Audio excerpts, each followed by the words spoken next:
Hello and welcome. I am so glad to have you guys here today.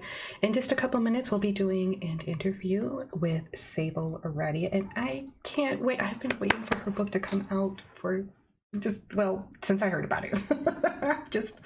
I'm just super excited about it. So I do have a couple announcements before we pull her up on screen today.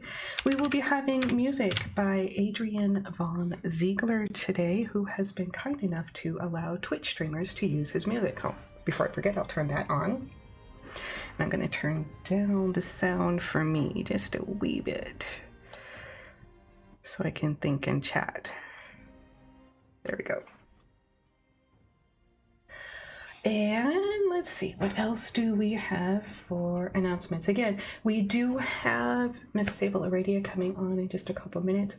Just so you all are warned, my chat is in the followers 1 day mode, where you have to follow me for a day before you can chat, because I am making sure to protect this interview from possible hate raids, and so I'll be doing everything I can to make sure that this interview is protected. So just so you know, and that's why. So if you guys haven't heard about Sable Aradia's book, it is A Few Good Elves, and I will be putting some links in there, and I should probably pop her up on the screen. But before I do that, I have to be able to start our giveaway. So I will be purchasing a copy of her book. Yeah, there it should. Okay, there it shows up. Let's see if I can pull her up now. So I will be purchasing a copy of her book, and you are live now, Miss Sable, for tomorrow, so that we can appease the gods of the almighty Zahn and hopefully help bring her attention on Zahn just a little bit better. So, what other announcements do I have? I have to keep hopping between windows because I only have one monitor right now. So make sure to enter the raffle if you haven't already. A little bit of information on my end. I will be looking for beta readers for this fall. So there, I just put the link into the chat. So for book 2, Umeji and Nakamura are anxious to share their second adventure with you guys. So if you're interested in beta reading, please sign up. Article reviews will be open today, but we'll be doing that after the interview with Sable as time allows. So if the interview goes, we'll just have to wait till the next time, just so you guys know. My long crafting stream is 95% complete. We are so close. I will be doing, instead of one really long crafting stream, what I'll be doing is a set of 3 streams for you guys, because I know that I'm not going to be able to do one stream and do it justice. So we will be doing a set of 3, at least 3 streams.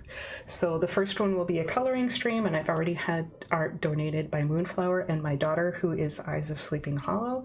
I'll give you guys a peek at that real quick. This is my daughter's art, and then Moonflower donated a picture of a dragon, which I'm sorry I don't have a copy of off the top of my head, but they're both wonderful art, and I cannot wait to do coloring day, and then we'll be picking which crafts we do otherwise.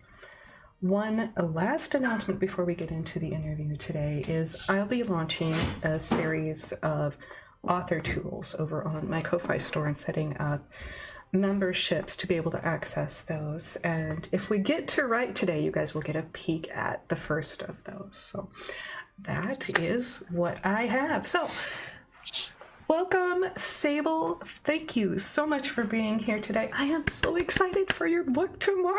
Oh my gosh. Thanks, Shy. I'm going to sign up for your beta reader list, though, because I loved Rise. I thought it was just awesome. And well, thank you. I'm a big fan, so I can't wait to read the next one. Awesome. Well, again, it will be beta. It will be rough, and it's been a struggle to write this one because there were so many things that I wanted to do, and I'm like, I can't do all of this in one book, and then I'm like, oh, do I want to do how do do I make it as good as the first one? Series. That's how you get a series. Yes. You know, it's like how you get ants. That's how you get a series. But anywho, I'm just really excited to share with you guys because Sable has been such a support to me as an author, and this is my chance to start repaying the kindness that she has shown me. She is such a kind and supportive author, supporting so many other people and encouraging their writing, that I want her to be able to share about her things today. So, are you ready for the questions? These are awesome questions. Okay. Shai sent these to me last night. I was like, wow, I'm so glad you gave me some time to think about this. These are intense. It's not your usual author questions, guys. I think this could be really enlightening. It's fun. So yeah, I think I'm ready. I don't know. Some of these I'm like, I gotta ask for clarification. This is gonna be good. Well, we'll do our best. So, okay. So the first question is, when did you first realize you wanted to be a writer? You know, I actually have that, like, the eureka moment. I was okay, so I was a precocious reader.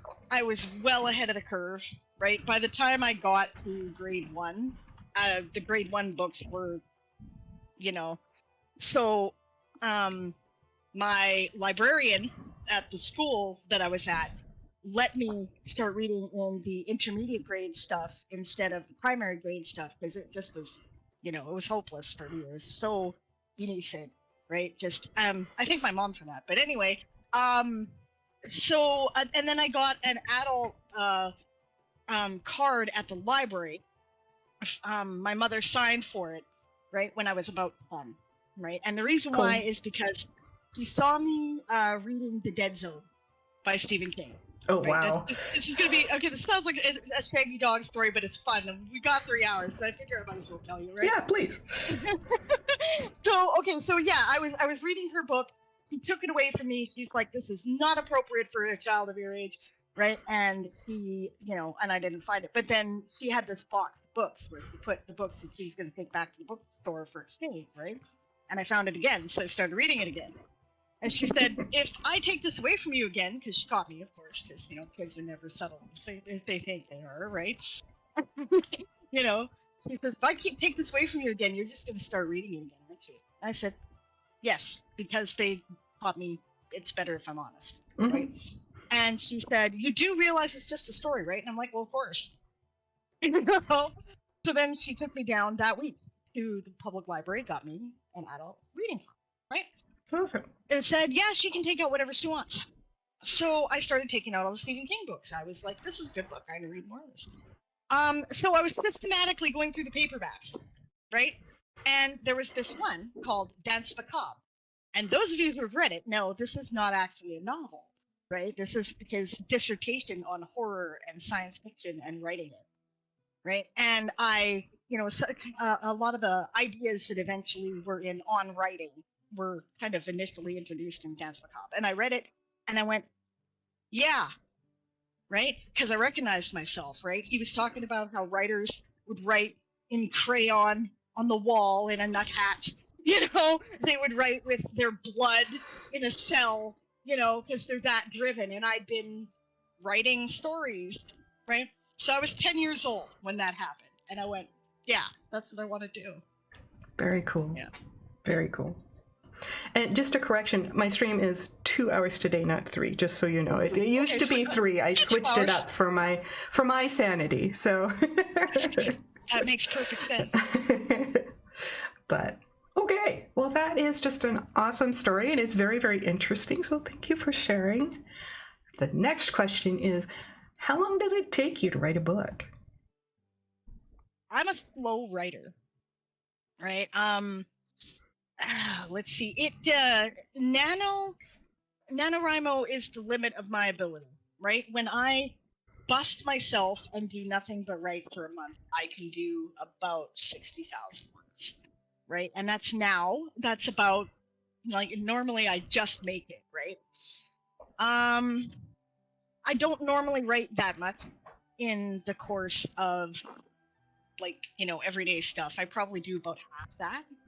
And I go through long periods like this one that I've just been through where I don't really write at all because I'm concentrating on other things. So it takes me about, I'd say, okay, so the first draft of A Few Good Elves took me, I want to say, I started it as a nano project. I finished it in February of the following year.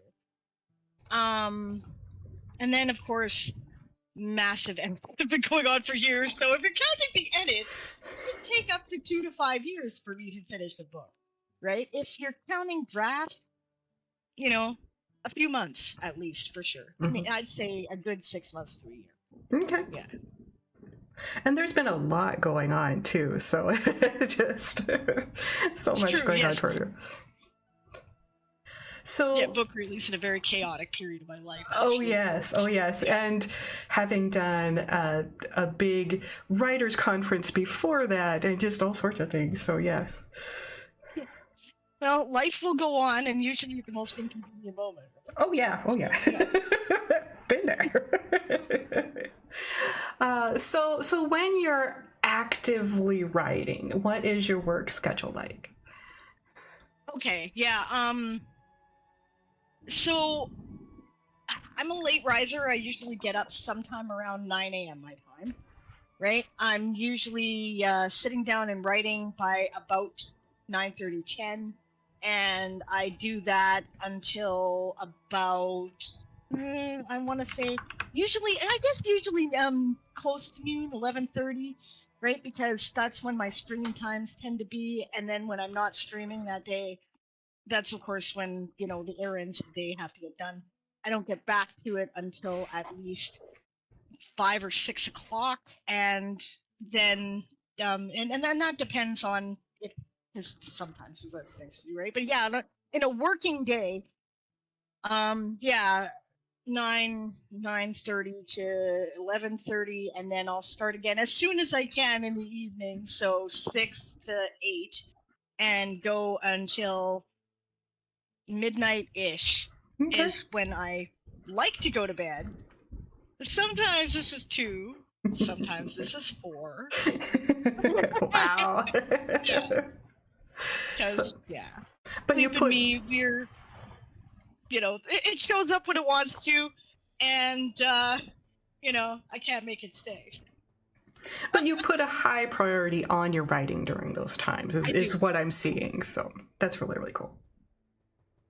So as far as being an author and your personality, what would you say is your most interesting writing quirk?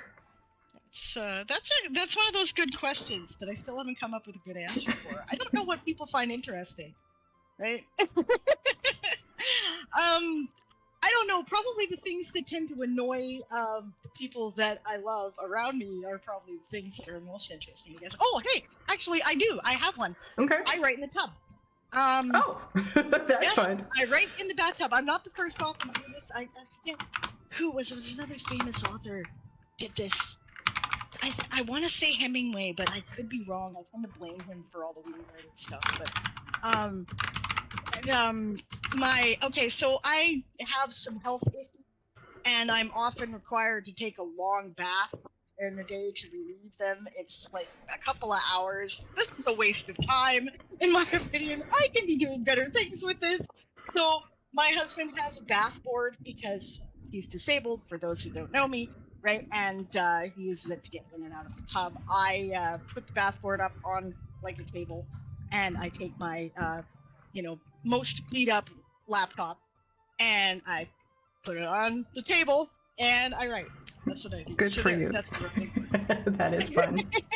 Well, we did get rated by Eli, so thank you, Eli, for joining us and for rating us. And hello, everyone. Welcome. Glad to have you guys here. If you guys didn't know, we are interviewing Sable Aradia about her book that releases tomorrow. So we've got a lot more questions here. So, that was some good questions. This is cool. I'm looking forward to this. Well, I figured I'm already having fun. I figured we could trim this puppy and you can use it wherever you want too. So Awesome. how are you publishing A Few Good Elves? I went with self-publishing. I thought about trying to pursue traditional for it, but I agonized over it for a long time. This book would probably have been out a lot earlier were it not the fact that I agonized over it. But I decided on self-publishing because there's a lot we want to do with it. The world itself has, RPG stuff that we're creating for it. We've got the whole World Anvil world, and I didn't want to be limited by, having to negotiate every single right for the book.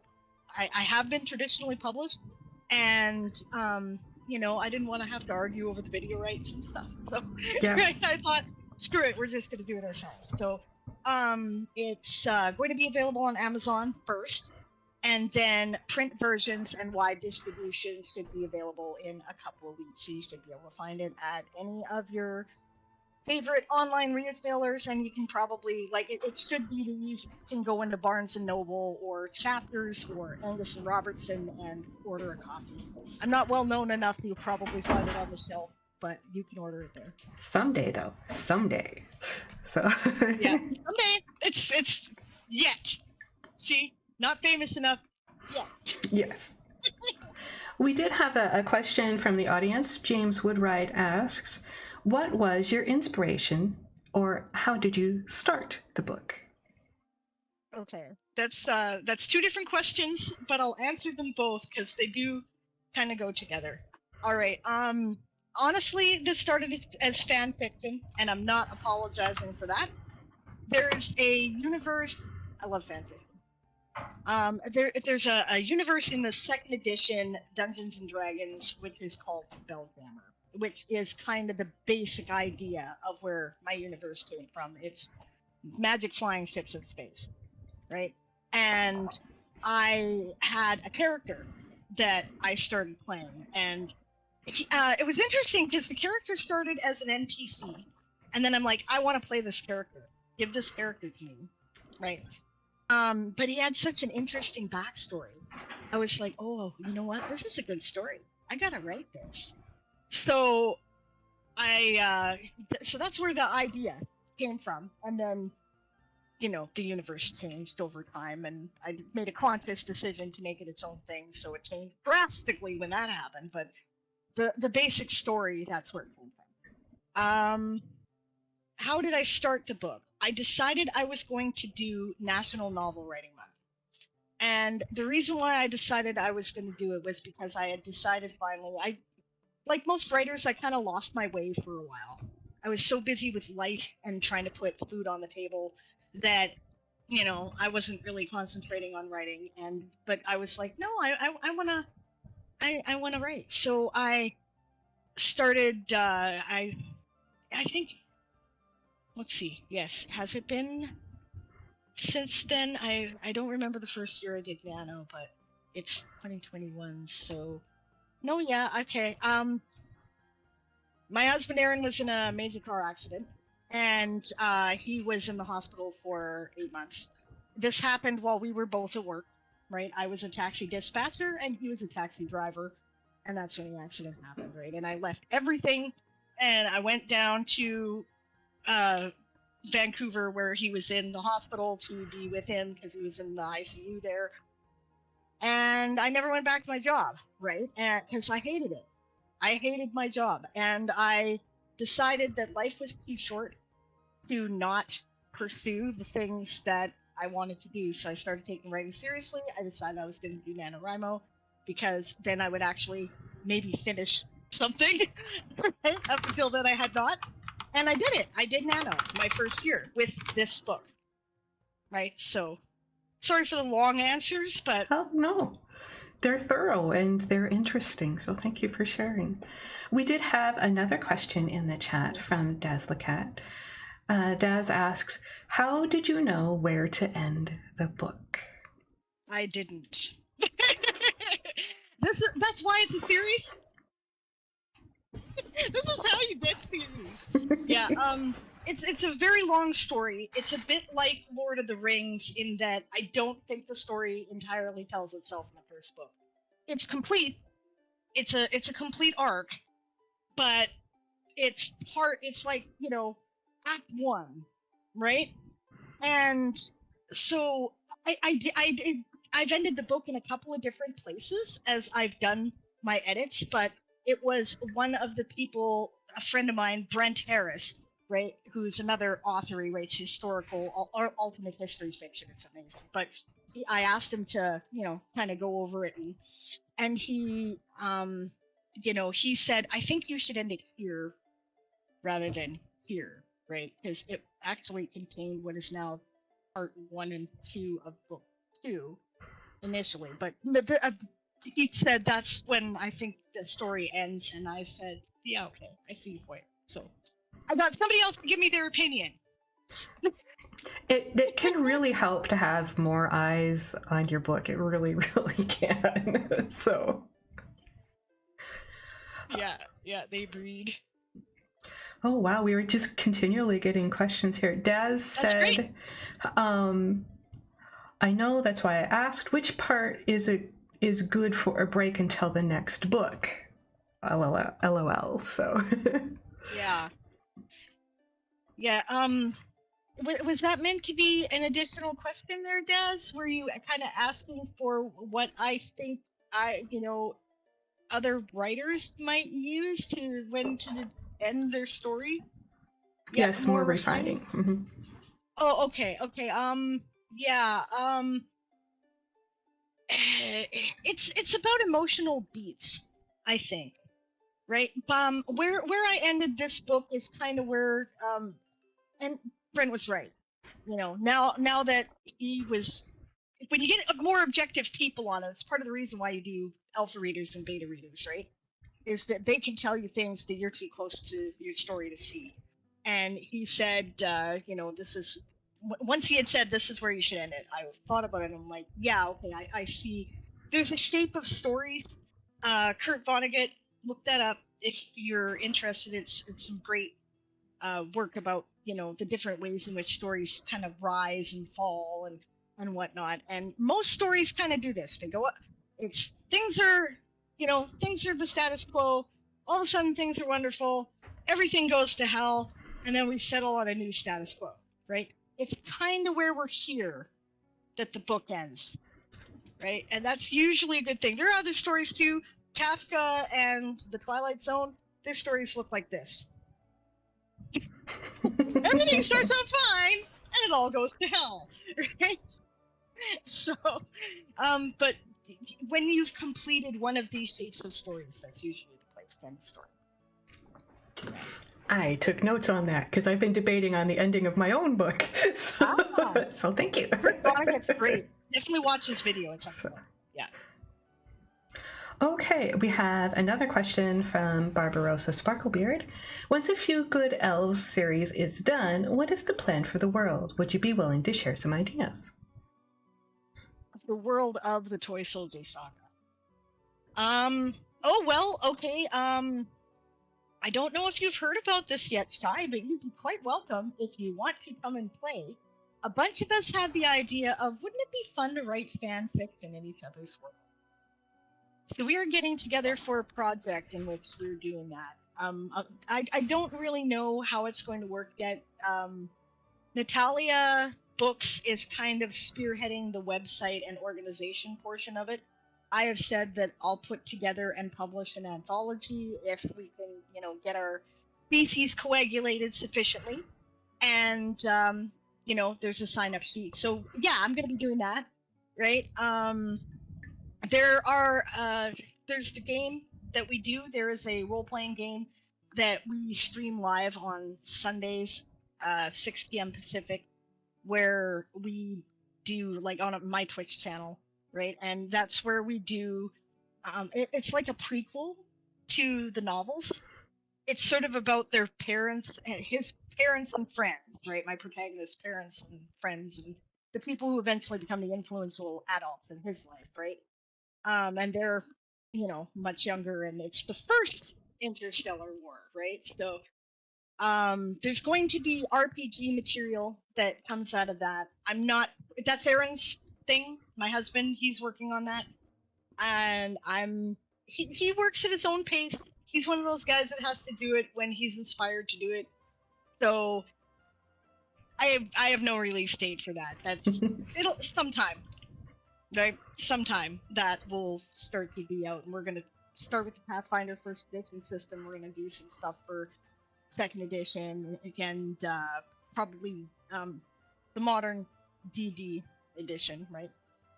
So I don't know what else from there. As to the world itself, a lot of people have been contributing lore, and now that it's kind of getting out into the community, and I love that, right? So if I like it, I'm totally willing to incorporate it as canon. If I like the fan fiction stuff that comes out of this and think it works within the universe, I will pay people for it and I will use it as canon. Right? I'm not at all too proud to go, your idea is brilliant! I wish I thought of that! Let's pay you and then this could be part of our thing. That is really cool. That is really cool. Okay. Were you done with that thought? Oh yeah, I think so. Okay. I don't really have any concrete plans other than that, but this is stuff that we're looking at. I think it's probably enough for now, right?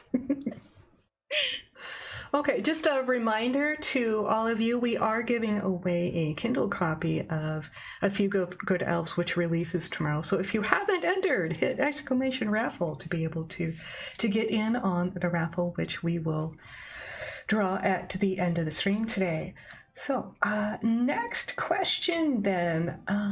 Since we are zipping through time, I might skip a couple of them a little bit because we've kind of hit a couple of those already. Yeah, we've already covered it. Yeah, it's basically. So, when did you write your first book and how old were you? Okay. Actually, I was 12. I think. I didn't. I think it's in my basement somewhere, and it's probably been destroyed by mice now.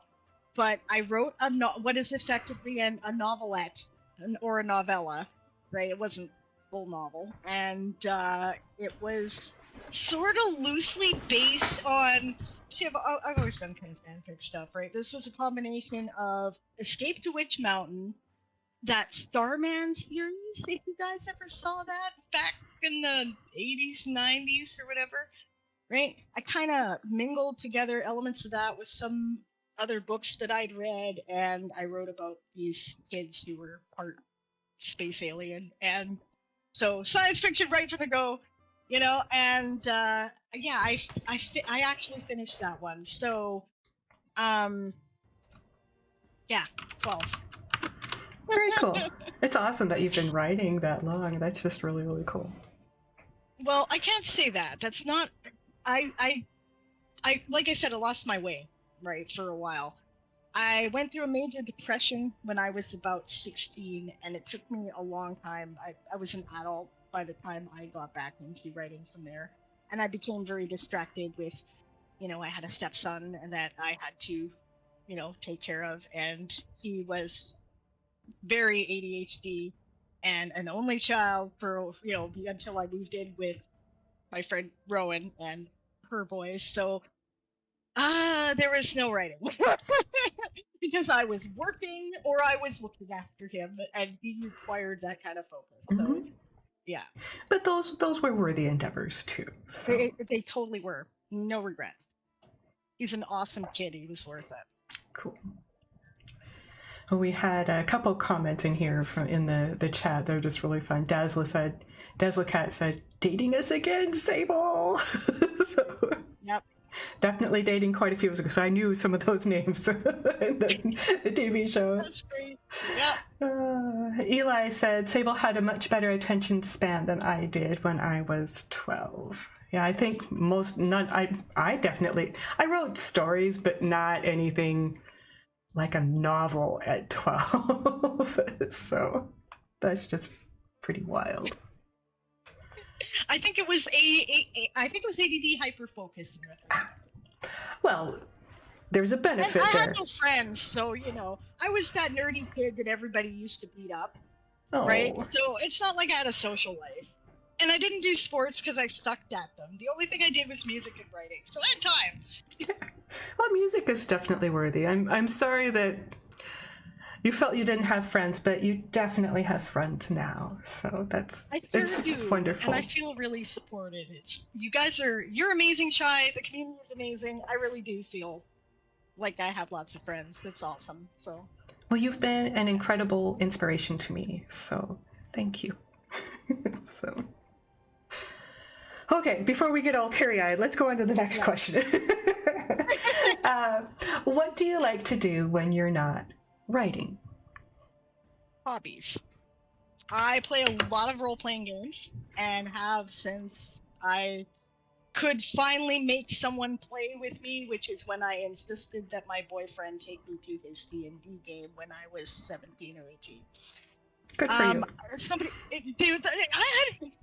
I'm still mad about this, but I had like the the red box set with the D20 that you colored with the crayon in order to make the some people know. Yes. Right? And my brother didn't enjoy it, and I couldn't make anybody else play with me.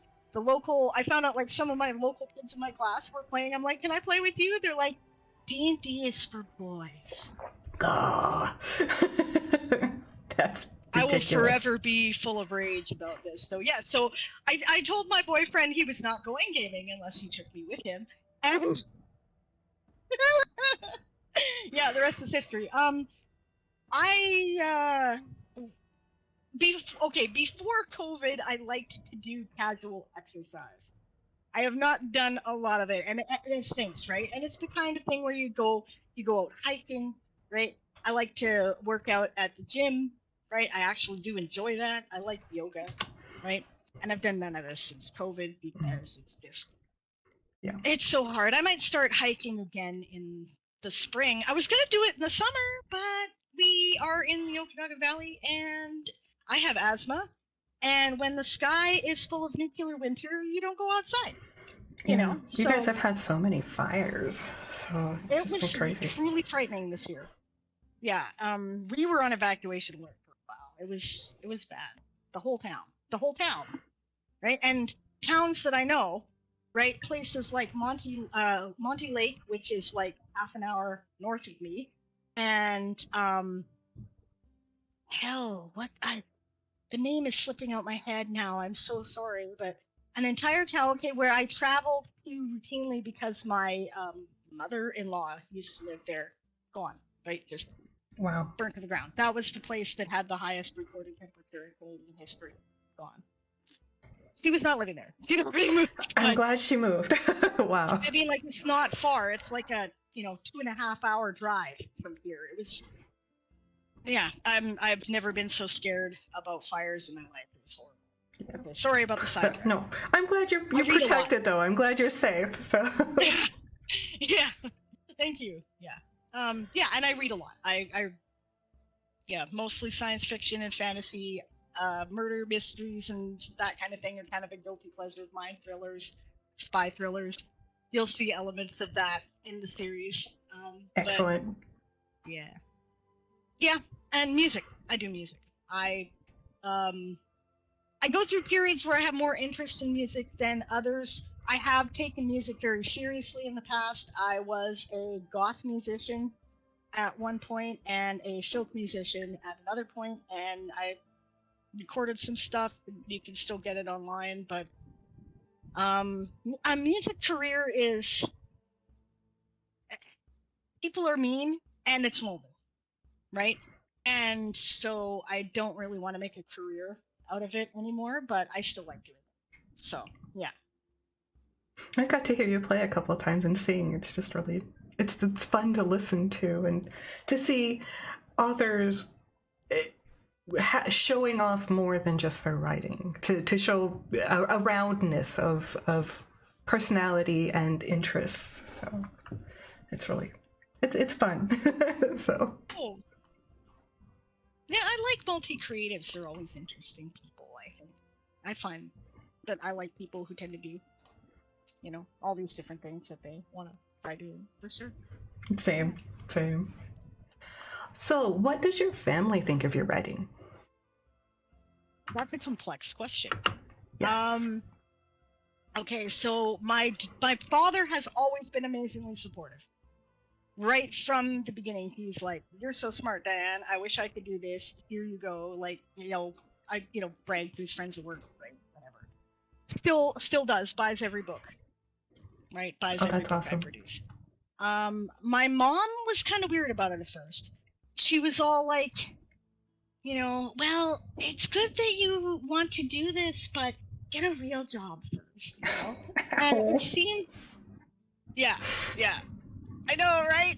All the writers are going, ah! Yeah. But, I mean, to be fair, mom was concerned about my financial stability. And writing isn't a financially stable career, right? It's just not. And, the thing is, though, I don't know that there is such a thing as a financially stable career anymore. I've certainly not experienced any kind of financial stability in my life. My jobs have varied greatly and ended suddenly for no reason. And I kind of went, yeah, there is no plan anyway, so the heck with it. And the other thing is, I'm not very good at 9-to-5 jobs, to be honest with you. I tend to get into our middle management. You might have sensed that, right? You know me. And yeah, so I think that telling me not to focus on it was kind of bad advice. Mm-hmm. Now, the rest of the family, right, current family, being my domestic partners, right, and my, friend family by choice that I live with, are amazingly supportive of it. This is the only thing I do financially to contribute to the household. It's not making a living yet. It's kind of like a part-time job is about what I'm bringing in now. And that's only because I've devoted a lot of time to it and they gave me the time to do that. They, between the fact that Aaron's income is disability and it there'd be this whole Shaggy Dog story about why I'm doing this. I did own a store when he first, I bought a store just before his accident. I ran it for 7 years. It was a metaphysical store, basically dealing with the system when we were not making enough to, so we were required for him to go on disability, made it impossible for me to continue running the store because of the regulations that they have at disability. So that's when I stopped and I started writing full time.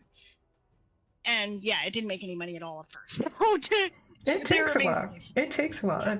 I'm so glad that you have support from your family. That's just wonderful because there are writers who don't get that. So. It's true. It's true. I am very blessed that way. And if I didn't have the support, we wouldn't be having this conversation. Yeah. Well, give your partners a hug for me because I just seriously, I am still just like, yeah. So they're awesome. I don't know what I did to deserve them, but yeah, I'm a very lucky person. So, if we're ready for the next question, it is, what was one of the most surprising things you learned in creating your books?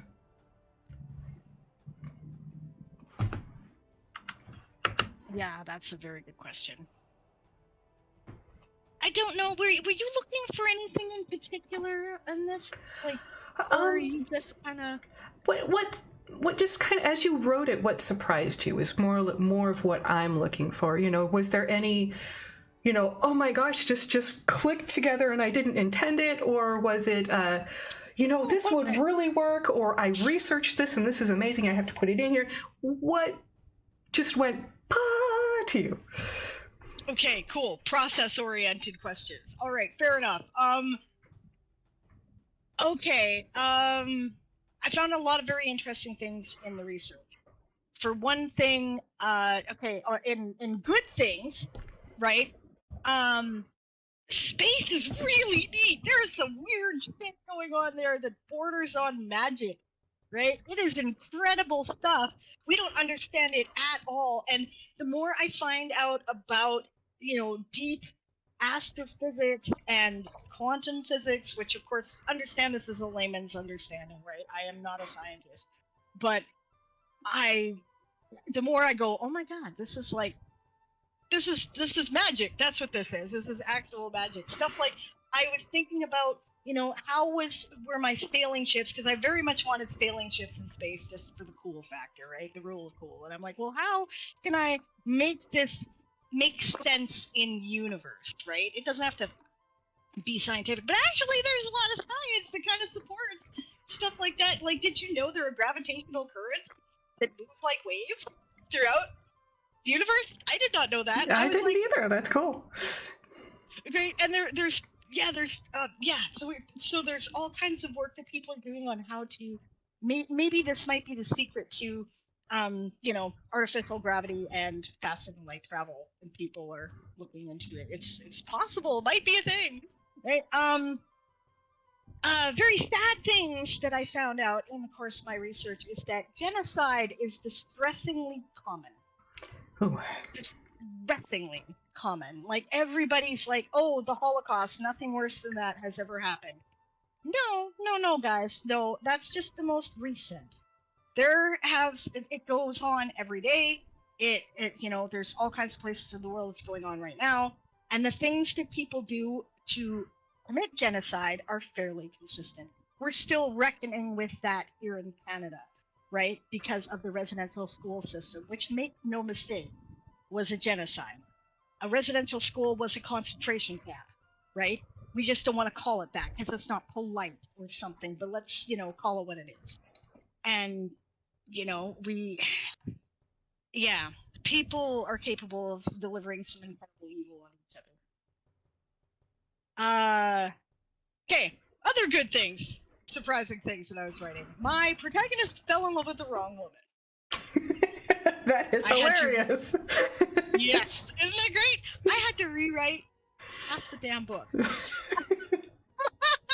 that's book 2, by the way, that I'm talking about now. But in the course of the story, I had this plan about how this and that other thing was going to happen, and they were going to kind of get together, and this was going to create tension because she was married to this other guy, and all this stuff. And no, that was not the one, right? And it just evolved, and I went, no, but of course this is the right way, because based on his experiences, the woman that he actually fell in love with, his experiences and her experiences, of course, they're drawn together. So I did a major rewrite and let it be, and because your characters will sometimes direct you, right? Mm-hmm. And what was the other thing that I thought? I don't know. That's a lot of interesting things. I guess that's good enough, but that's... Oh, it was interesting. Oh, and I can write humor. I didn't know I could. Humor's hard. And I did not trust myself to do it. But there's a couple of places where it's like, And those are needed in a book. They bring the stress level down a lot. Those are so needed. And I do have to say, you are so cute when you geek out. Just you usually get so excited and you light up. It's so cute. Oh my gosh. Thanks. I'm glad you think so. I'm like, people, I don't know. It's one of those things. I still have all that childhood conditioning of you're being weird, so better calm it down. No, not here. Not here.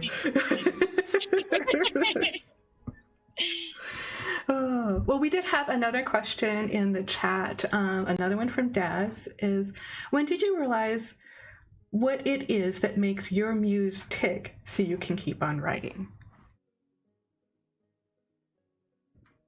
I don't know what makes my muse tick to this day. I cannot answer that question effectively.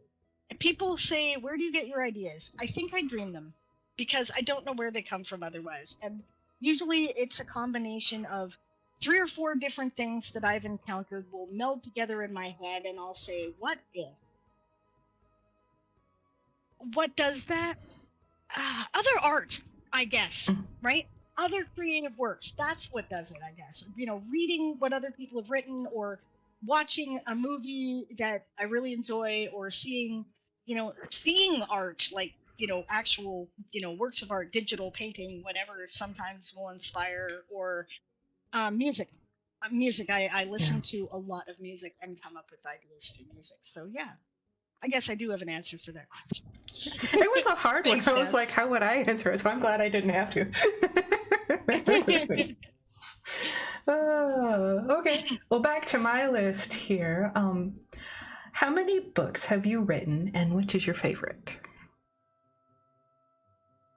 Does one tell you if you have a bunch of kids, which is your favorite game?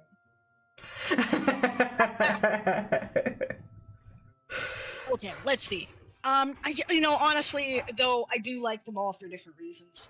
And which one is my favorite depends on what I'm hyper focusing on at the moment. Right? I just, I'll tell you right now that this series is my favorite, but that's because I'm hyper focused on it right now. When I was hyper focused on my Weird West world, that was mine. And it's just going to keep being like that. I've always been like that. I get into nerd fandoms I have since I was 10. I had this whole thing with Pac-Man for a while, and then My Little Ponies. I was like a brony 30 years before it was cool, right? Yeah. Okay. How many books have I written? That's a good question. What are we qualifying as a book? Is a novella a book? Is a novelette a book? I should have probably changed that to be published, because I know you have quite a few books, and that's what I was thinking of. Okay. But if you want to count like the books when you wrote when you were a kid or before you started publishing, that is fine too. Okay, so we'll look over there. Okay. That's where most of them is right there, right? So, okay. I won't count the ones where I contributed a story, because that's not really, or yeah. I have a short story in that little book there on the front that's called Cities of Dust, Plains of Light, and I'm really proud of it because it's an anthology of science fantasy where I get to get a total pay grade promotion with the amazing writers that I was in for that. But yeah, Chasing Fireflies has a novelette. No, actually, no, that's a novella. It's 10,000 more. Okay, so yeah. And then there was another collection that another Toy Soldier Saga story was in. The story is 40,000 words, so I think I'll probably decent. count that. Yeah, that one definitely counts. Right. That was a collection called Beyond the Horizon, and it's no longer in print. It was a limited edition book bundle, so you'll get that when the short story anthology comes out. But so we'll count that one. So one, call that.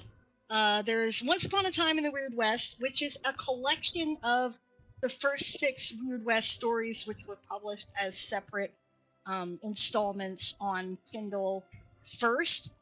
And then when I had a complete story arc of all 6 stories, I did a Kickstarter and I published that. So I don't know. The last story in it is also about 40,000 words. So 3, I guess, of books, right? Uh-huh. The Witch's 8 Paths of Power was the first book that I that was it's a nonfiction instructional on Wicca. That was the first book of mine that was published, and but definitely there's a novelette that I have published separately that's sort of dystopian horror called Food on Their Table. It's not my favorite. It's the only one I'm not entirely happy with. But I mean, I think it's worth reading. I don't think it's as good as what I'm currently doing now. And then Gunsmoke and Dragonfire, which is an anthology that I edited.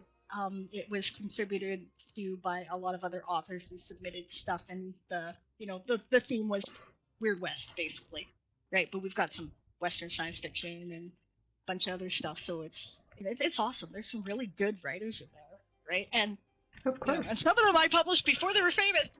So,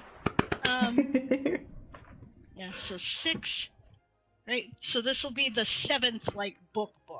Sorry about the counting there. No, that's okay. I didn't realize it was that complicated, but it was interesting to listen to, so thank you.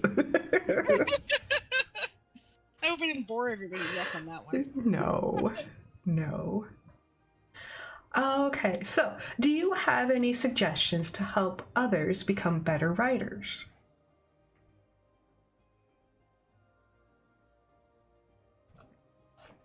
Always hard. I dislike the idea of going, okay, so here's the thing you have to do if you want to do your writing. Because first of all, I'm not famous enough to give you any advice like that.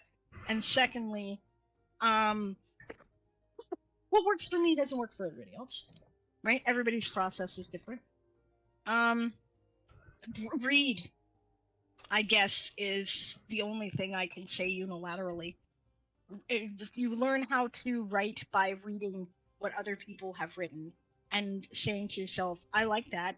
That's cool. I want to do that. Or I could have done that so much better. Oh my God, I'm gonna write this my way, right?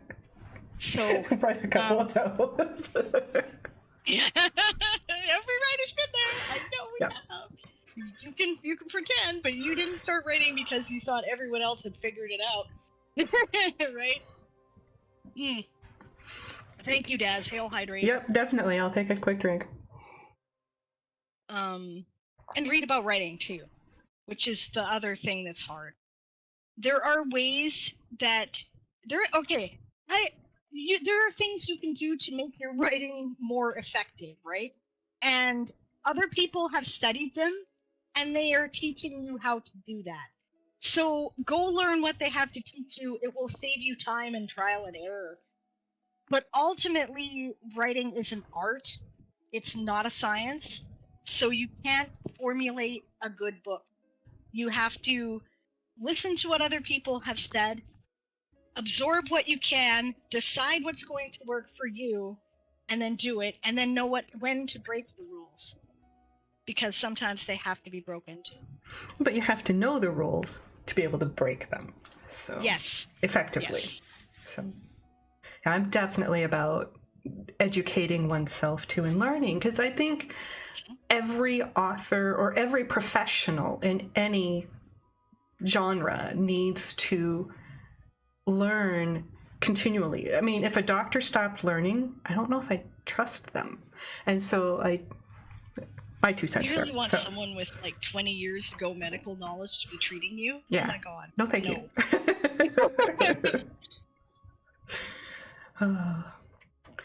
So, what are the common traps for aspiring writers? Okay. Yeah, okay, I think I can actually speak about this with some authority. All right, so common traps. This is not coming out on the text the way it did in my head. Yeah, that's how it works. It won't. You have to fix it once you put it down. That's what the edits are for. Nothing comes out fully formed and beautiful and ready to read in first draft. First drafts are all garbage. And then you take it and go, this is the part I want to save, and I'm going to keep that out of the attic and put it up here on the shelf and polish it up and like get the dust off it, and that's going to be nice. And I can throw this garbage out because this is crap. That's, yeah, right. So that's one, right? Conversely, some people are convinced that they have the most brilliant idea in the universe. Nobody else is as brilliant as they are, right? And they have something that's wonderful and fantastic and unique. And I'm telling you right now, you have no unique ideas. What you have is a unique voice. The human experience is pretty consistent. If you have an idea for a story, somebody has had a very similar idea. Don't let that stop you, though. Because I find that, right? I find that people are like, oh, I've got this absolutely original, brilliant idea. And I'll be like, no, that's like 3 books I've read, but it's cool, right? And they'll be like, oh. And then start over. No. Take your idea and go, oh, okay. Maybe I'm going to look into what these guys did that she mentioned, because maybe that'll give me some additional ideas where I'll know pitfalls to avoid, right? Your voice is your own. Nobody can tell a story like you. Right? But there's been a lot of stories, and if they don't speak to the human experience, nobody's going to read it anyway. Right? We write to understand ourselves. So, yeah, so don't let that stop you. Right? Don't go, oh, well, I didn't realize this movie came out 3 years ago that's sort of like the idea I had. So what? It's not really about the idea as it's more about how the people in your story react to the idea. Right. So that's something. And then the third thing that I'd say is it's discouraging out there. Right? It's you got to keep throwing shit at the wall until something sticks. And getting your stuff out there is hard. And it doesn't matter what path you choose. Whether you're trying to get traditionally published, you will spend years knocking on doors and being rejected. Unless you get really lucky, right? I sort of did with The Witches 8 Paths of Power, and it was very discouraging when I started working into fiction as a result, actually, because, I was like, well, why doesn't what I did over here count? I'm already published, aren't I in the door? No, it never stops, right? And when you're indie publishing, getting other people to pay attention to it when there's so much else out there is so hard. First of all, because of the glut of information, and secondly, what makes you better than all these other indie writers? Nobody has any time to read everything they want to read. You don't have time to read everything. If you're a writer, you got a TBR pile that's a mile long, right? So, don't let that stop you either if you're serious about it, because sooner or later, if you keep pressing, something will have to give somewhere, and it may not be where you expect it to. Twitch, for example, has turned out to be a wonderful... I didn't intend it that way. I was totally doing it for fun, but it's been a marketing platform, and a good one, right? A lot of you guys out here have supported my work because you've heard about me on Twitch, right? That's... they won't tell you in your standard pro writers packet to start a Twitch channel, right? Take the attention where you can get it, and take the attention. Believe in your book, and when someone asks you to come to an interview, if you got the time, go do it, because nobody's going to hear about it, and nobody's going to believe in your book unless you do. Those are excellent points. I just found myself just nodding. I feel like a bobblehead. Just nod. Yes. That experience when we had this discussion and you were saying stuff, I was like, yeah. Mm-hmm. Yeah, I remember you telling me some of these things. So. If you guys don't know what we're talking about, there was a point where I hit a really, really rough spot just before I was going to publish my book, and I chatted with Sable, and she was so encouraging. And this is where some of her are like, yes, we said this came from. So. I'm glad it was encouraging. It would be a crime if you had given up. That is an amazing book. I can't wait for the next one. Well, thank you, because in part because of your support is how I was able to keep going. So thank you. And I to see you succeeding too, it's just like, yes. So the rising tide raises all ships. Yes. We can all do it, guys, and the more support we give each other, the better chance we have of doing it. And Laura Van Arenbach says nobody ever just reads one book. So if helping to promote each other is such a blessing. So people who read a lot. They will never not thank you for pointing them at another writer they might enjoy. Truth. Yeah. Okay, we are at 1 hour into the 1 hour into our stream. I need to take a really quick break. And we have a ferret. Do you guys want to see a ferret really quick? Yes, of course. Okay. Sorry, my daughter just brought her up, so. Yes, Anyways, this is Mochi. Evidently, she was up from nap. She's been so naughty. We have a gate when we let her out, and she has been escaping and getting over a gate that's twice her height. So yes, you clever little little nothing. fuzzy noodle. Yes, very persistent. She's our most stubborn one. But That's great. She's cute as hell. so anyway, thank you, daughter. Every once in a while, my kids or my husband just bring up the ferrets, like, you need to pet the ferrets, okay? I don't say no. But we are going to take a really quick break, and then we'll continue with the interview because we have more questions, and I'm sure you guys have more questions too. So we'll see you guys in between 5 and 10 minutes whenever Sable and I are both back and ready to go. We'll see you guys in just a couple minutes. And I needed to unmute too. Sorry about that. That's hilarious. That's funny. Yeah, I've done that. How many times? I haven't done that in a while. Anyway, sorry about that, guys. I did that last night, as a matter of fact. It was great. Twice, I think. Yeah. Anyway, I am feeling better. I have been drinking my tea and I needed a real quick break. So I hope you guys are enjoying the interview that we've been going through. I will say it again. I am so super excited to see Sable's book releasing tomorrow. I have been waiting and watching her as she's writing this, and it's just wonderful to see this end goal for it. So it's just really, really cool. So, and I'm gonna Thanks for all the support, Shy. Oh, thank you. I just feel like I'm just paying you back, and if we just keep helping each other out, it'll be a beautiful thing. So that's right. So I popped the purchase links and information to help promote your book for tomorrow with the link to your press kit. There we go. Page there in the chat. So if anybody wants to help out or to purchase the book, there's the links. I've got that form that I did that I should probably share too. Right? Okay. That one that I shared in the Sage channel. So okay. I could put it in the conversation stream here if you like, just where we're chatting on Discord.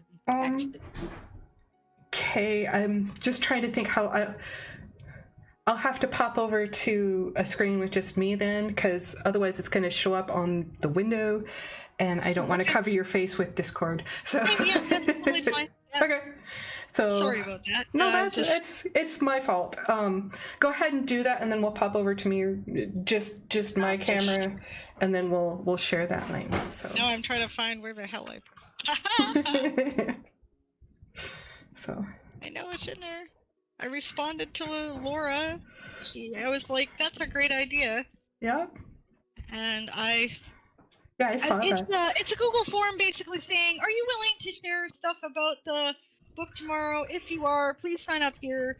Right? And then let me know what forms of social media you would need in order to do that, and then I will make sure that it's all available in the press kit, and make sure that you get either the link to download it or access to it so that I can help you help me, right? Which is really awesome. And if it doesn't matter if you're like you have a huge platform or a little platform, if you feel like sharing, then it's help, right? So okay, and thanks. Yeah, I see that you posted it, so I'm going to pop my webcam over to just me, and then I'll pull up the link and be able to share it. Just a second here. Sorry, I have my links locked down, so that's good idea. For protection here. All right, so there is the link, and we'll pop back over to enter. There we go, so we can say Sable again. Yay! So right there in the chat is the link to sign up to be basically a part of her street team and help promote her book as it goes live tomorrow. And you don't have to do it tomorrow if you can't do it tomorrow, because like I said, print release isn't coming out for a couple weeks, largely due to delays in the formatting. But that's okay. It gives me the opportunity to do a longer period of promotion, which is a good idea, right? And yeah, so yeah, like if you get a chance anytime this month and you feel like doing it, that would be helpful. Yeah, and there is the curve of interest from people. So if you guys aren't familiar with how like Amazon and a lot of different things work, there needs to be kind of a ramp up and a stay up there. So if it's all just one day, it's not as effective. One day, the one day really does help, but to have it spread out really does help. So if we can help promote her book more than just one day, that is awesome. So okay, we ready for more questions? We're ready. Alrighty. My next question is, do you hear from your readers very often, and what kind of things do they say? And I think you do because of your Twitch channel, but go ahead and share. I didn't at first. You're right, the Twitch channel definitely helps to facilitate that conversation. I used to do things like I'd throw up my stuff for patrons, because of course I publish a chapter at a time. I try to do it once a week, right? And I send it to my patrons, right? And I go, what do you think? And for a long time, it was absolute silence. And I'm like, does anybody like this? Is anybody even reading it? I don't know. It's so weird, right? Like, you're never bothering a writer by telling him you like the book. I'll tell you that. True. Or even, hey, while they're in the publishing process, by saying, I don't get what you're doing here. Do you explain this later? Or, I say when I'm looking at your stuff on stream, right? I can use that advice too. You're always too close to your own work to be objective about it, right? Yeah, well, we know what's going on in our heads, but it's our job to make sure that gets to another person's headspace, and that can be hard. So yeah. Sometimes when you're reading your own stuff, because you know what you meant, you see what you meant. It's kind of like when you've read something a million times and you didn't put the in the sentence, you don't notice that because you know you meant to put the, right? Other people will tell you when it's not there. So yeah, you need that with story too, and with description and world building, right? So very much so. Yeah, but these days I hear from readers a lot, and it's always really nice.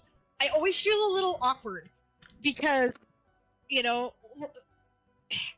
when it's positive, you always okay. Either way, right? Either way, when it's positive or negative, you always feel a little awkward. When you're negative, you're like, I don't know. It's just a story, man. A lot of the time, and when it's positive, you're like, I'm kind of embarrassed by the praise and attention. I've never been very good at talking about myself, and it's hard. I'm there with you. It's hard. So. Isn't it though? I was just talking to Aaron on the break, and I'm like, this is my community. I know everyone here. It's not like I haven't had these conversations with Shy a million times. But when you're the one who's the focus of attention, you feel very nervous and weird about all the stuff that I've said a million times to other people. And I felt confident doing it then, but yeah. I was jittery before the interview too, and I'm like, I've got to be able to nail this today. So, I think you're doing great. So, well, you are too. I'm very relaxed compared to how we started. So it's excellent. You're easing me into it. It's good. Yeah. And sometimes, it tends to be pretty positive. What are some of the things they say? I hate you. That's great. I like that one. That's high praise. That's high praise. I like that because that meant I made you feel something and you got mad at me for it, and now you have to know what happens. Good. I'm doing my job then. And I'm glad you clarified that because there could be other things. But yeah, when somebody says they hate you because of you're doing something to a character they care about, yes. So yes. Win. Yeah. Also, yeah. Actually, that's the thing. I did just a couple days ago, yesterday or the day before. I put out the first chapter of book 2 for patrons. Oh. Right. Because now I'm working through that, and Daz, because I was talking about it for a couple days while I was getting organized. Daz, like, you're beating me. Right? That's awesome. I like to hear that. Thank you. That's great.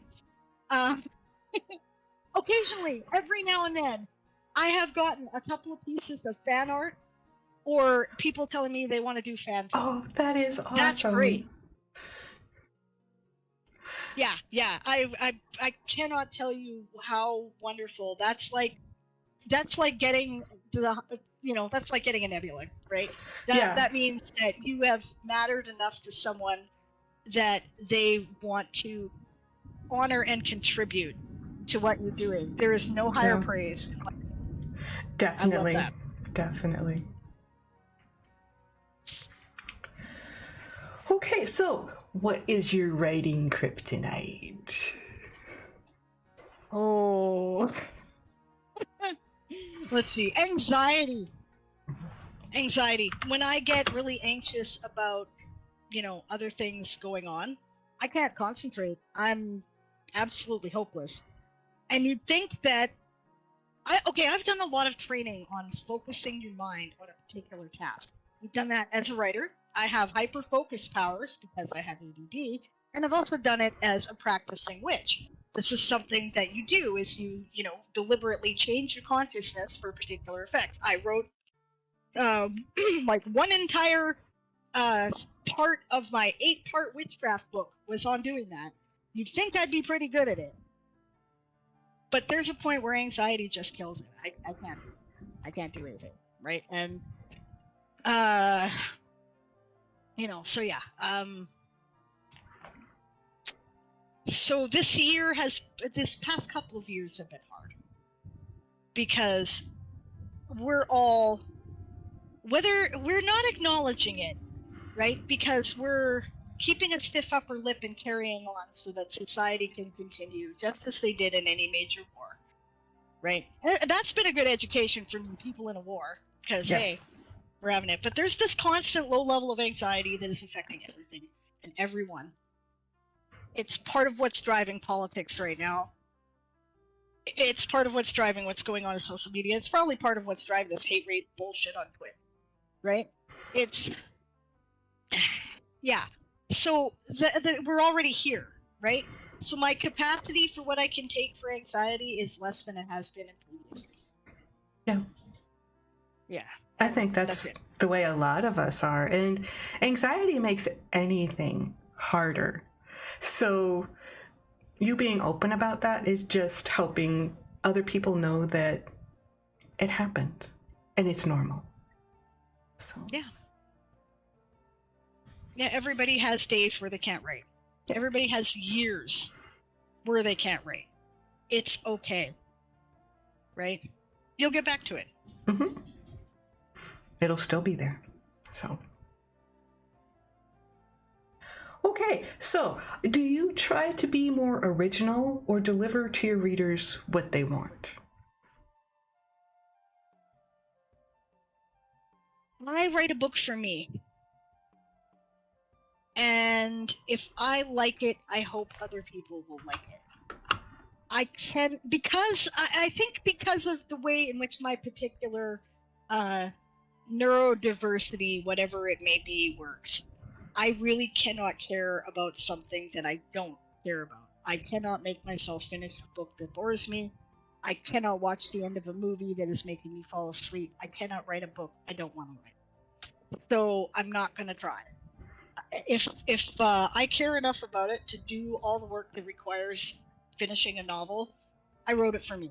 If you guys like it, that's awesome, right? Because that means I get to keep telling more stories, and it does make me really happy when people enjoy what I've written. Like I said, I hate you. That's great.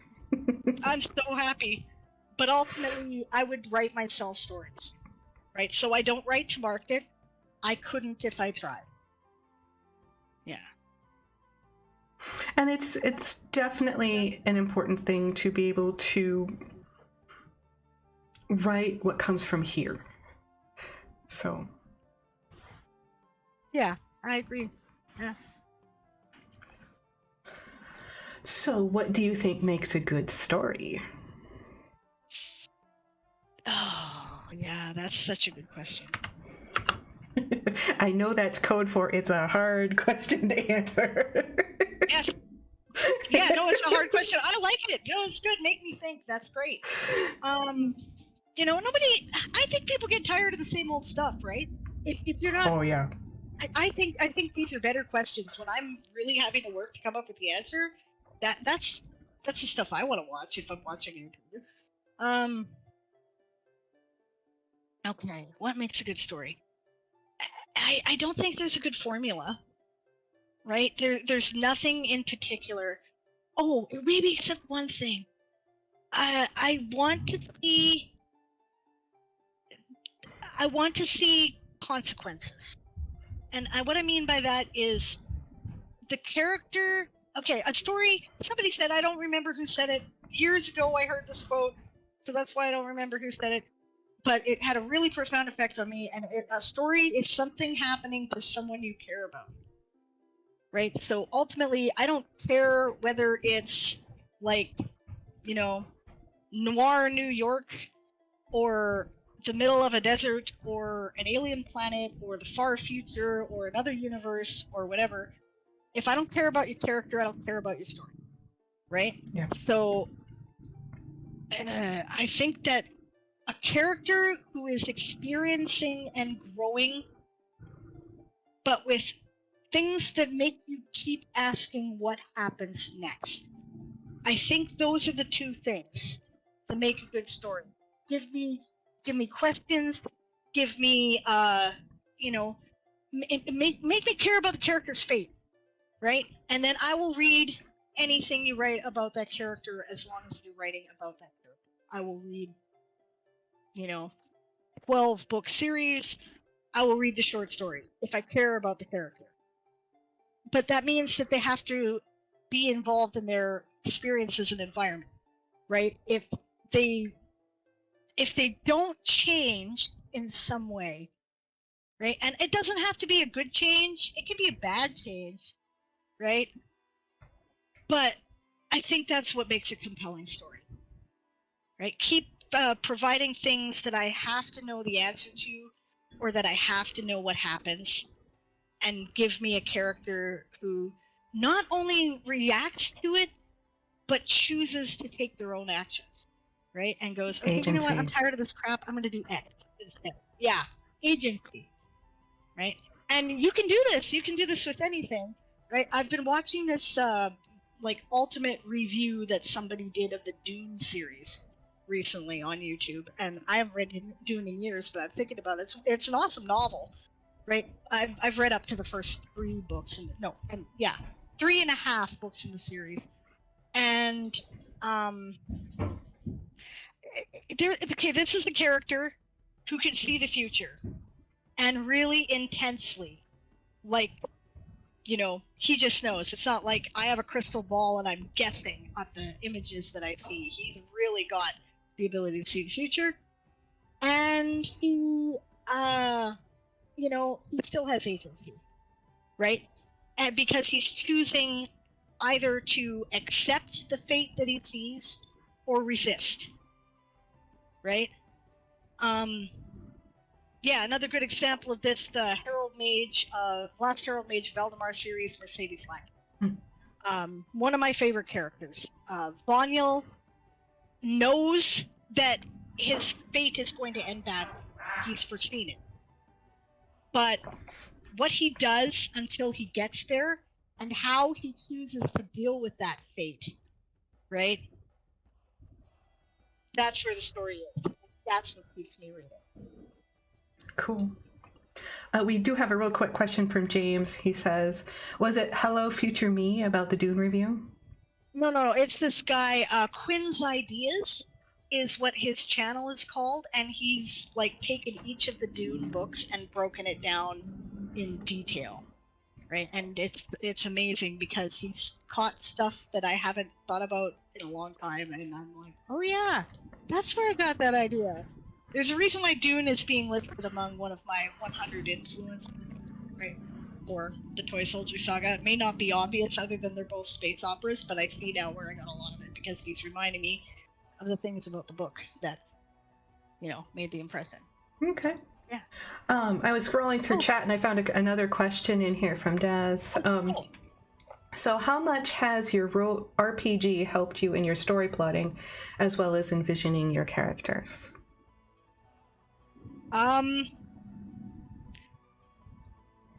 That's okay. Yeah, a lot, because the I'd say that often the outline comes from the RPG, right? Shandar's Sunfall began life as a role-playing game character.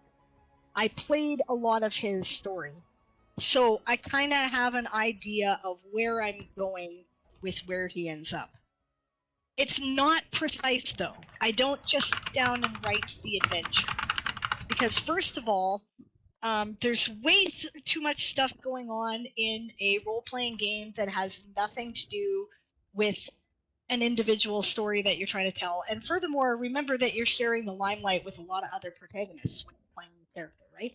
So their stories might have an effect on your story, and they might not. So you can't include everything that goes on in your D&D session. But sometimes it can give you the plot beats that you have to hit, the thing that actually is the skeleton of the story, right? And then I write that skeleton, and I see where it goes, right? Like, it doesn't necessarily end the way the role-playing game does. As a matter of fact, there are already things that are very different in what I've written with what, is going on with Shandar in the parts of the series that I have written. It's not at all identical to the role-playing game. But if I hadn't played the role-playing game, I wouldn't have known where to start. Right? I guess, yeah. Yeah, it makes sense.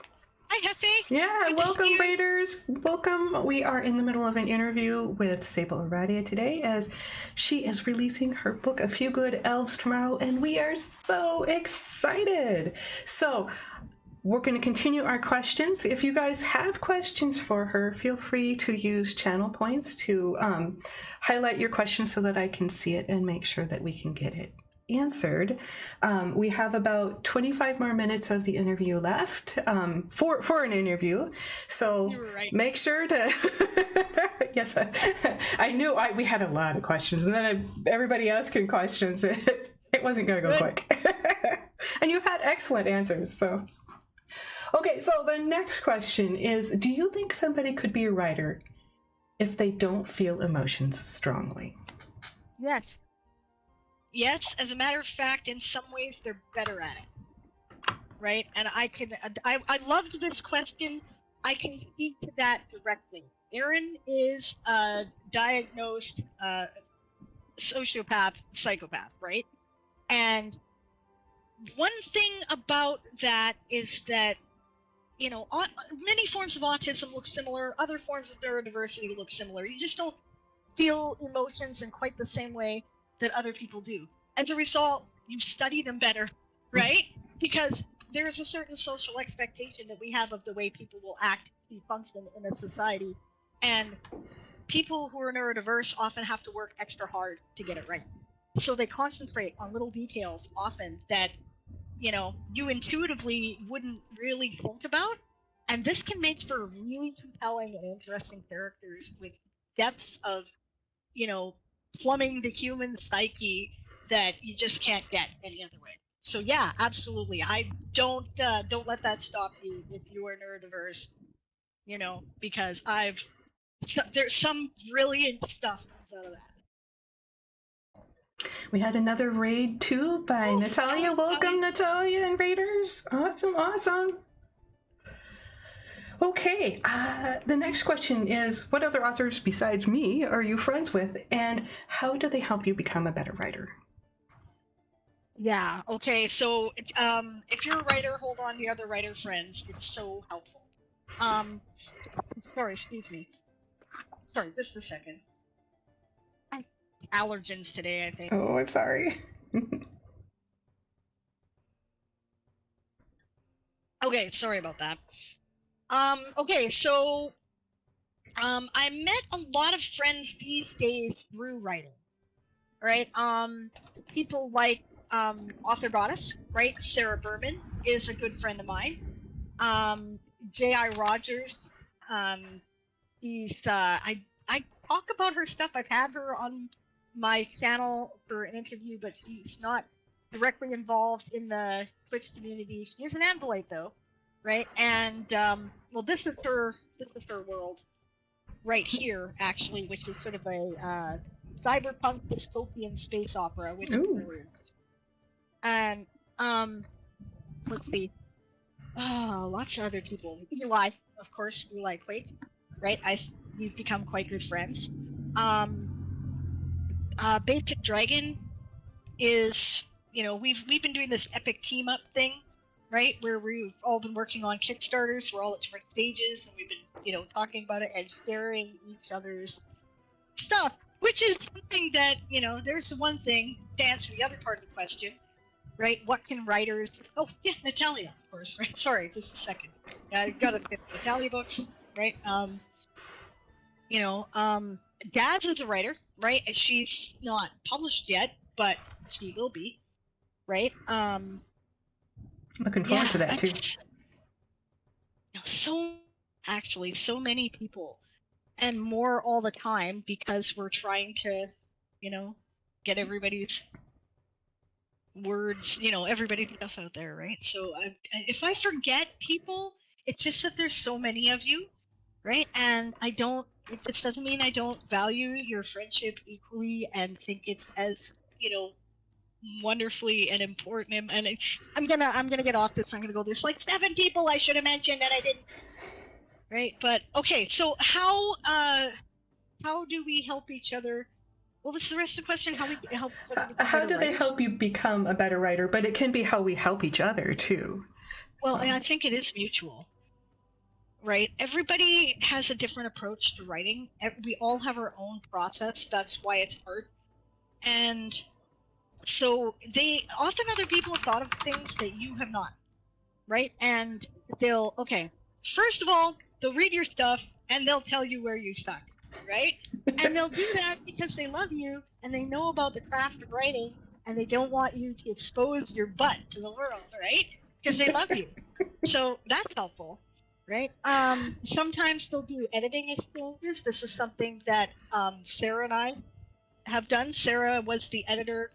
By Sarah, I mean Author Goddess in the community, who also has her own Twitch channel here. She did the editing for A Few Good Elves and paid me some of the highest compliments I've ever received in a book because she put it down, said, I need a minute. So she edited mine too. I can vouch for her editing skills. So yeah, she's great. So yeah, sometimes they'll do exchanges with you, right? So they can help to improve your writing that way. Just being around other writers can be really helpful. I'll tell you, I don't know how many people have been developing as a writer while they've been part of the World Anvil and Twitch communities. But I did not, right? I developed as a writer long before that. And it was goddamn lonely, right? It was really lonely. Nobody understands writers except other writers. Nobody gets your weirdness. It's so hard to try to explain why, I'm sorry, I'm not coming to the family gathering. I'm writing the climax of my book right now, right? They don't get that, but you do if you're a writer. So just having that kind of emotional support for your eccentricities can be very helpful in and of itself. Very much so. And the encouragement we get from each other. Just, there's days when you're like, oh my God, my book is horrible, horrible, horrible. And they're like, no, I've read it. Keep going. Just having that support. Yeah, so, or, oh my God, I hate formatting so much writing. Yes. Your writer friends are like, oh no. Yes, indeed. Yeah. Okay, so what was the best money you've ever spent as a writer? Oh, okay. Hands down, World Anvil. I can second that. Okay, so yeah, I love Janet and Dibby. They are not paying me to say any of this, just so you know, right? It's totally a mutual support thing. You guys, many of you have heard the story before, but I'm sure Shai has heard it too. But I'm going to tell it again because it's cool, right? Please do. A couple years ago, I did Nano in record time. I said, "Cool, good for me." Well, record for me anyway, right? Personal record, I should say. I'm like nowhere near the fastest people. They're insane. But I went, all right, you know what? I've been thinking about this World Anvil world building thing. I'm gonna check it out. I think maybe I'm gonna get myself a journeyman membership, right? Because just to try it out and stuff, right? And as a me present. And then they had a sale, so I went to Master, and I never went back, right? Okay, so in addition to the amazing world building utility that it has, which hands down beats the stack of beat up, usually like mouse stewed notebooks that you conglomerate over the years, right? Or the mess of digital notes, which are everywhere. Oh God, I tried OneNote. I can't even. I have this whole thing bookmarked. No, I just no, I can't even figure it out anymore. It's such a convoluted mess. My Scrivener notes were a disaster. Yeah, exactly. So in addition to all of that, right, it's an amazing marketing platform. I was so surprised because if you put your stuff out there, right, then people read it and they go, oh, that sounds like a very interesting universe. And then they want to read about it. And this has built my audience better than anything I have done ever previously. Now, if that weren't cool enough, Janet and Dimitri they feel like we do, right? They believe that the rising tide raises all ships.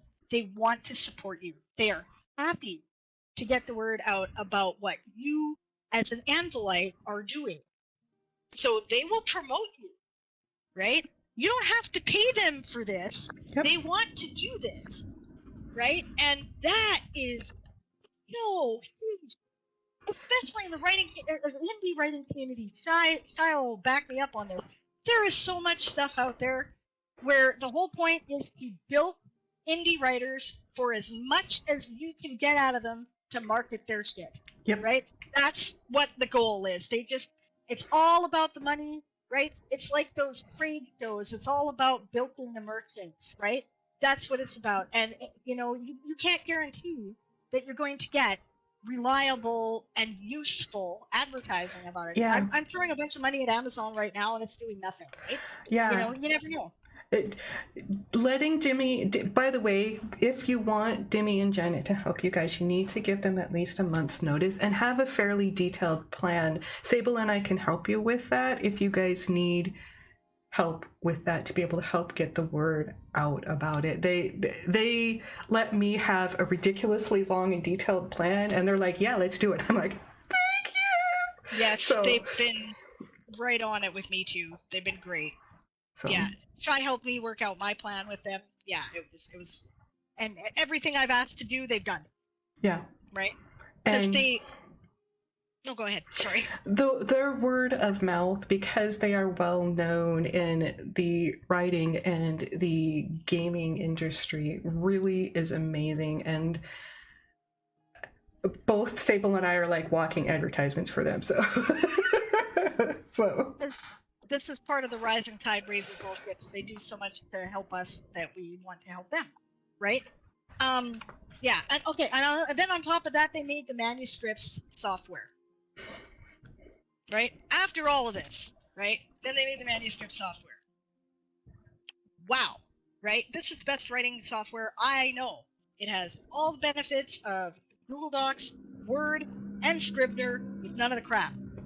It's so useful. I'm using it exclusively now. I would have paid what I'm paying for World Anvil annually just for that.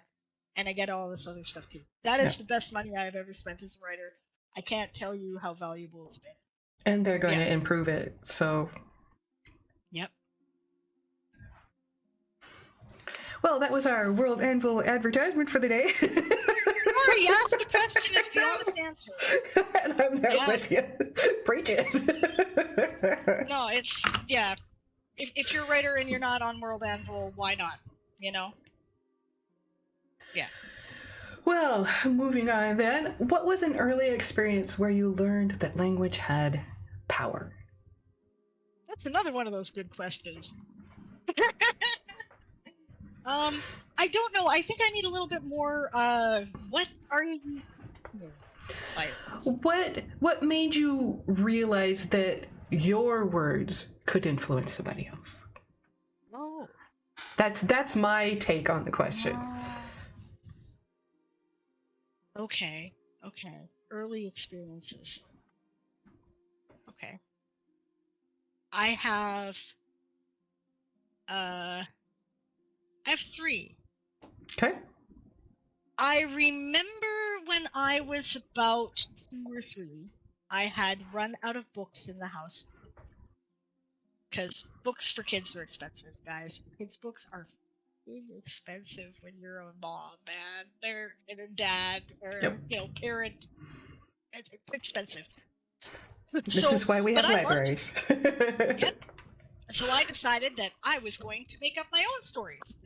Good for you. And I remember telling them to my great uncle, who is the man who raised my father, so he's basically my grandfather, right? And I didn't know either of my grandfathers, but he was my grandfather, right? Effectively. Right? And I remember telling him a story where I was making up my own myth about the sun and the moon using these Melmac orange coasters to represent the sun and the moon, right? And he was just fascinated, right? He listened to me for 3 hours, right? And I was like, I like this.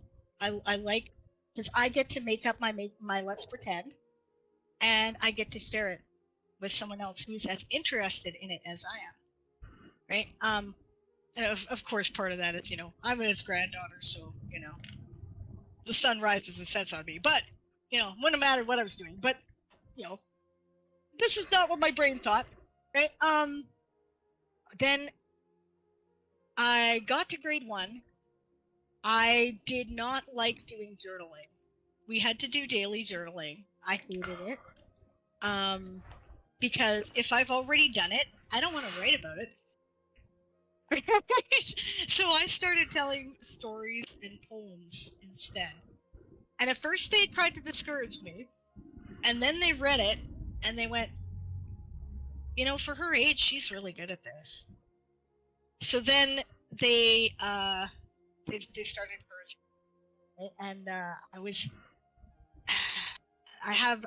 the third one is I had a teacher, grade 3 teacher, right? I was still writing poetry instead of journaling. She didn't say a word to me about it. At the end of the year, she gave me a notebook. I still have the notebook. I don't know if I have it in my drawer. But anyway, it was this beautiful notebook. I'd seen it in her drawer, and I'd said how pretty that was, because this is empty notebook, right? And had this, fawn-colored cover with these little, roses on it. And I was just absolutely taken with it. At the end of the year, she gave me that book, and in it she had inscribed every single one of the poems I had written. Oh, what a beautiful gift. Wasn't it, though? Yeah, she was amazing. So, Ms. Leahy, thank you. That changed my whole life. I still have it. I filled it up with more poetry. And, I just never looked back, kept writing. I'm trying not to cry. That is such a beautiful story. So it's just gorgeous. I cried too, so it's good. Friends together, they cry together, Yeah. Yeah. Oh. That's anyway, good. Sorry. What is your favorite underappreciated novel?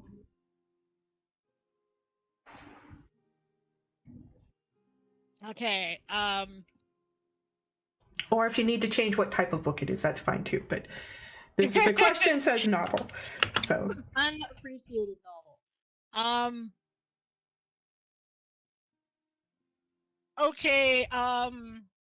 It's not for everybody, but my favorite book is Watership Down by Richard Adams, and I don't think a lot of people read it anymore, and I think they're missing something.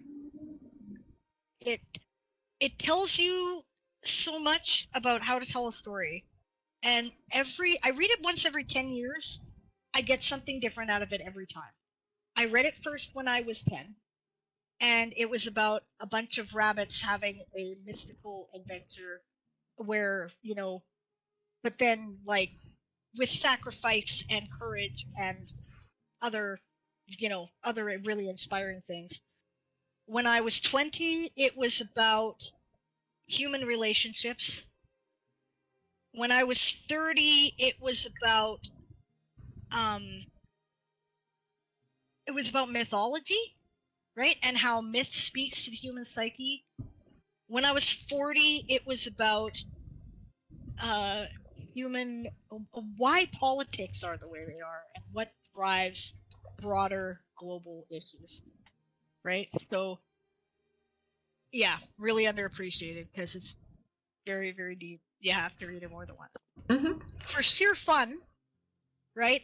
Underappreciated novel is The Warrior's Apprentice by Lois McMaster Bujold. It's not the first book, but it's kind of the linchpin book of a series called the Vorkostan Saga, which is it's a space opera. It's military science fiction, but it's also a romance, a family saga, a spy series, right? It's a lot of things, and if I have captured a fraction of what she was able to do with that book in what I am doing with this one, then that'll be a victory. Yeah. I'm sure you have. So, because I've seen a little bit of what you've written, and I know you've said some of the things in your book are darker, but yes, I am still looking forward to reading it because I've enjoyed some of the heavier, darker books. So I am really looking forward to it. yeah, I won't lie. It is not for kids. Please do not let your children read this, despite the fact that it has an elf on the cover. Read it first. It is a war story. I don't sanitize the violence, and I do that quite deliberately because war is horrible, right? People are heroes when facing these conditions because they are horrible. So, yeah, be warned. Yeah. Okay. So we kind of talked about your published books before, but how many unpublished and half finished books do you have, or approximately? Me, I would not be able to answer that because I don't know if I can remember them all. But give us your best guess. So. Okay. There's the current Weird West series. I started it and I ran into a wall, but I really want to continue it. That's probably the next project as soon as I've gotten to a place where I feel comfortable with the Toy Soldier Saga. I'm actually going to try to put out something in March, if not before. Excellent. Okay, so that one I'm working on. And yeah, I love the Weird West, and I've got a very big long arc for that one, but it's more episodic, right? So sometimes it'll just be like, the latest adventure of the week, right? So it's supposed to be sort of pulp, and it's fun, right? But it does have an end. I do know how it's going to end. I just don't know how many books it's going to take to get there. There is a story about corporate greed and asteroid mining called The Cloud, which it was a nano project. So I've written at least 50,000 words on it, but it's not finished, and I'm going to cut a bunch of that. And there's,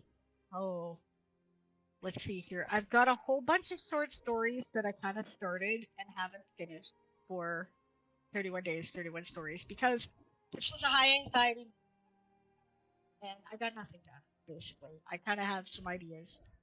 Okay, but books we're talking about, right? Books. There's going to be a book on Wiccan theology at some point. The first book was about Wiccan practice. I tried very hard not to be specific about theology because there are so many different interpretations of Wicca that I tried not to preach my version to anyone. But I am going to write about my version sometime before I die. I've restarted it about 3 times, maybe 5.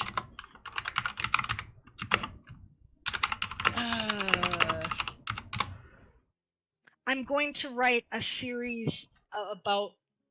I just had a story come out in Cosmas Infinities on the 1st, It's a near future solar punk murder mystery, right? It's about cops in the near future. And I'm going to write more stories in that world. And I hope to write a lot of them. So I don't know if that qualifies as a book, but I've got plans for that. So, and that's anything that's actually going somewhere at this point. Okay, cool. You have a lot of plans, which is awesome. We did have a question in the chat. Nalkar says, would you compare your book to being as dark as Stephen King or another series? Yeah, I'd say it can get as dark as Stephen King. Stephen King was a big influence, so on me as a writer in general. I think I talked about that at the beginning of the show. Yeah. Like this interview, but mm-hmm. Yeah, it get pretty dark. I'm not. I'm. Part of the reason why I wrote the book is because I don't understand why people do evil things, and I want to understand. Right? At least I want to grasp. I don't think I'll ever understand, but I do. I kind of want to get what the motivators are, right? And then I also don't think that people really equate some of the things that do happen to other people, like they distance themselves from it. And I kind of want the reader to not, right? I want you to kind of immerse yourself in these situations, but because this is an alternate world, you're not starting out with it with your preconceived ideas about what they are, right? You're not going, oh, okay, so I'm on the right and these are a bunch of socialists, so I'm automatically going to distrust whatever they say, right? There's no politics in this world that looks anything like the politics in our world, so you can't really approach it like that. But I think it'll make the experience real, and if it gives some empathy to people who are in these dire situations, then I have also done my job, right? So yeah, it's pretty dark. Okay, that is good to know. Good heads up. So we are pretty much at the end of our time. We didn't even get through all the questions. Was just trying to think of. If you can answer it quick, one of the questions I wanted to ask was, did you hide any secret in your book that only a few people will find? That's one of them I wanted to ask, so. Yes. Okay. Yes, I have all kinds of little Easter eggs that refer to other works of science fiction and fantasy, many of which are classics that I enjoyed, right? And there are also things in there that yeah, you probably, if I've done my job right, you won't catch it on the first pass, right? Okay. But then once you've read book 3, you'll go, oh, that's what that was about. So. Those are the best. Cool.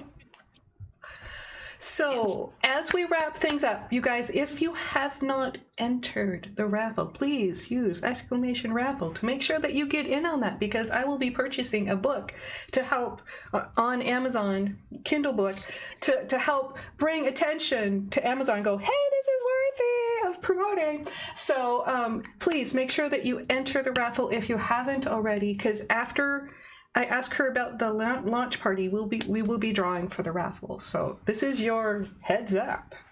So Miss Sable, is there going to be a launch party? Yes, we're doing a launch party tomorrow. It's actually going to be Epic Team Up Part 3. For those of you who have been following Eli Quake, Basic Dragon, and I all did Kickstarters for our books. We're all at various stages of where we're at. All our Kickstarters are done now, but we're, some are, Basic Dragon's been working on it longer. We're going to get together. We're going to do a launch party tomorrow, but we're also going to talk about their work, right? And that starts at 11 o'clock a.m. Pacific, so 2 p.m. Eastern. I have to actually do some math here. 6 p.m. UTC, 7 p.m. in the UK, and some ridiculous hour in Australia. So. Okay, and I'm putting the link to your Twitch channel in the chat so that people can catch it tomorrow. And I am hoping to catch what I can tomorrow. I'll be hopping between doing loads of laundry, but I can pop on my headphones and try to be there for you. So, oh, excellent. People are putting in the different time conversions for you there into the chat too. Brilliant. Thank you. Okay. Yes. 8 p.m. in the UK. Really? It's 9 hours ahead? Okay. So, okay. That ends our questions, unless anybody had a really, really burning question that we get in before the end of the stream. But thank you, Sable, for being here. Should we see who won the raffle? Yeah, let's keep on the raffle. And thank you so much for inviting me. This has been awesome. I really appreciate it. I've really enjoyed our chat. They're definitely worth the stream time today. I hope that it helps bring attention to your book, and I will be getting you either a YouTube link for it or something. We'll get it so you can share it, and because seeing you so animated and so the beautiful you is just really fun. So okay, well, I have to switch it over to the full webcam so we don't cover up Miss Sable here. Just a second here, and we will draw for the raffle. Okay, we're closing the entries, and we're gonna pick the winner. And our winner is Dazzlecat. So, and I did that, even though I didn't end up I tried to keep this Twitch screen off of you. Anyway, sorry about that. So, congratulations, Daz. Daz, DM me your email address, and I will buy the book for you tomorrow when it's live, and get that sent off to you. So, DM me your email, okay? So, congratulations. I'm really kind of delighted that she won it. Actually, she wanted to support the Kickstarter, but had trouble with Kickstarter processing her stuff. Okay, so well, I'm glad this worked out that way then. Excellent. Anyway, thank you, Sable, for being here. Thank you, everybody, for joining the stream and catching the interview today. I hope you enjoyed it. Thank you to the raiders. Thank you for people providing the stream points to my big, long crafting stream challenge. I hope you guys check out Sable's book. I am really, really looking forward to it, if you can't tell already. So I hope that you check it out, and thank you for joining us today. I'm gonna close down the interview view. Say will still be here voice-wise, but so we can go and raid. I think we're gonna be raiding Miss Laura Bones today, but I'm gonna double check and make sure that we're ready to go. Laura's up on my thing. Yes, Laura is up. So thank you again, guys. I have to be able to type. I can't type and talk. My brain is now done. So anyway, we will go be rating Miss Laura Bones, who is also a good friend of mine and what's actually one of my beta readers, an excellent beta reader. Say hi to her, and our raid shout is "Be the Difference." So let's go say hi to her. I will see you guys over in Laura's channel. Thank you again for joining us today. Have a great day.